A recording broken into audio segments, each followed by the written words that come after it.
Garrett Blevins here with a quick overview of my final day of the week. Pretty much this whole day turned into sumo practice day, and that's probably what it'll stay for the rest of this training cycle into the meet in February.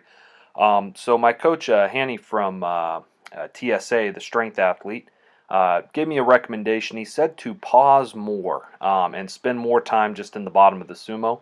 Good advice. When you have a problem with a lift, spend more time in that area.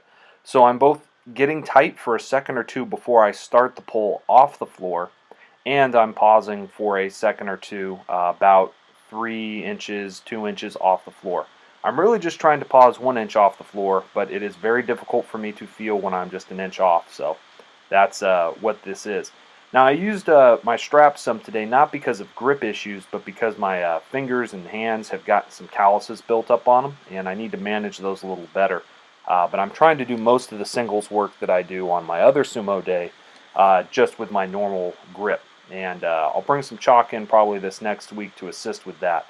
But I have gotten some calluses building up, so I'm using the straps to alleviate that.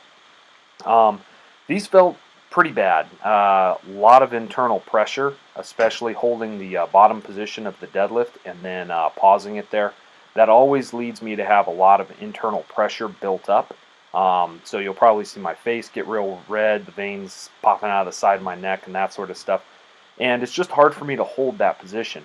Often I get lightheaded, especially if I stay down at the bottom of a deadlift for a while. Once I come all the way through it, I can relax a little bit more, but it's something I need to work on. What I'm trying to get here is my hips and back in the right positions, as well as getting my chest through. The biggest thing I focused on this day was a neutral spine with my chest coming through at the bottom of the lift. And really, I think these looked pretty good. The range of motion seemed crisp and, for lack of a better way of saying it, short. When you do a deadlift incorrectly, there's kind of this long sweeping motion with your back, and the lift looks really long and kind of awkward. Whereas if you hit the movement pattern correctly, the weight just kind of goes straight from the floor and your hips come through and it locks out quickly.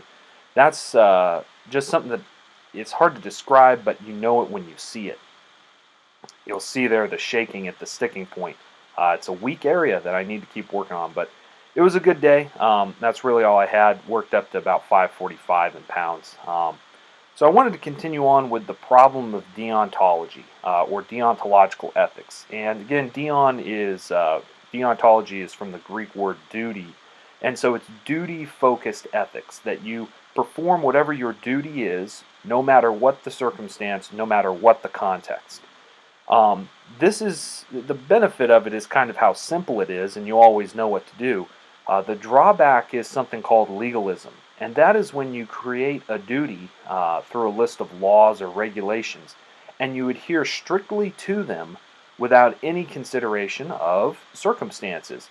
And while the intention of those laws is to create justice, oftentimes when laws are held to for their own sake, rather than perpetuating a system of justice and fairness and equality, they definitely are fair or equal amongst people, but they don't always create justice.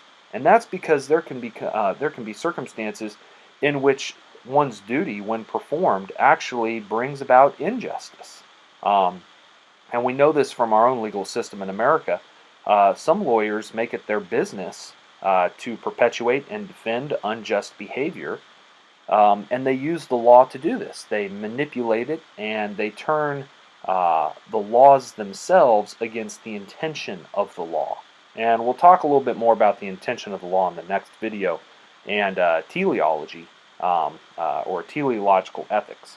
But this is the problem with deontology. When you rigidly adhere to your duty above all else, it can tend towards legalism, in which the rules become an end in and of themselves, and it just can create some situations that are not so great.